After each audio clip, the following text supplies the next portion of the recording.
Man, what a long road it's been to get to this point. What a journey, man. You're not seeing ghosts. For those of you who recognize me, it is me. The face you see before you is one of former Captain Chris Canabis. Yes, that's right, Chris Canabis is before you. I may look a little bit different, I may sound a little bit different, I will be wrestling differently, and I guarantee to be acting differently than anything you saw in the past, because that was exactly that, the past. A brand new man is before you now. I have learned from my past, I have learned from my mistakes, and for those of you who recognize me from my Alliance days, a lot has happened since the last time you saw me, since I just happened to disappear. For those of you who do not recognize me, let me give you a little rundown, a little refresher of the past of Chris Canabis. Once the captain, once known as Captain Canabis, before a cease and desist on my own personal name went down, whatever, name change is all cool, it doesn't matter to me. I'll make a name for myself no matter what it is, but regardless, I started off as a tag team competitor, a guy who kept getting very, very, very close to where he wanted to be, but just didn't quite make it. It just wasn't in the cards.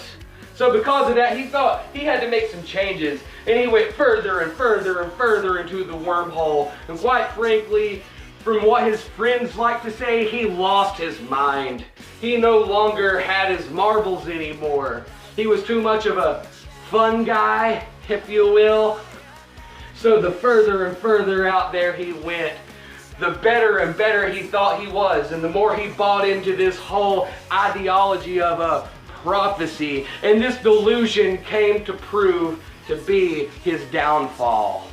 And he has learned from it, that is a guarantee.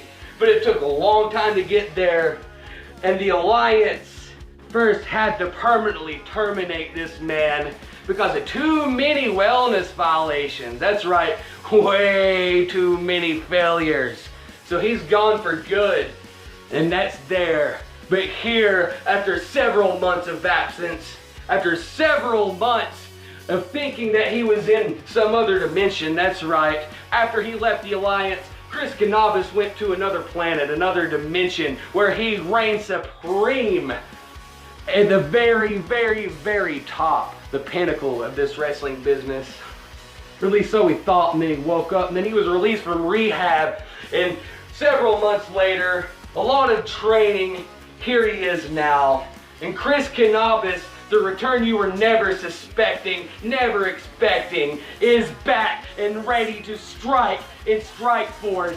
And this Saturday night when he makes his debut, he will be proving why he was once near at the top, and this time we'll get there, because he will be going for the Strike Force Intercontinental Championship. His opponent is yet to be defined, but here soon, mystery opponent, you will be revealed. And when that time comes, we will step in the ring, and the time will come to put up or shut up. And clean Chris Canabis will cleanly get that 1, 2, 3. So whenever you're ready to come out of hiding, I'm waiting. I'll see you guys Saturday night, Strike Force.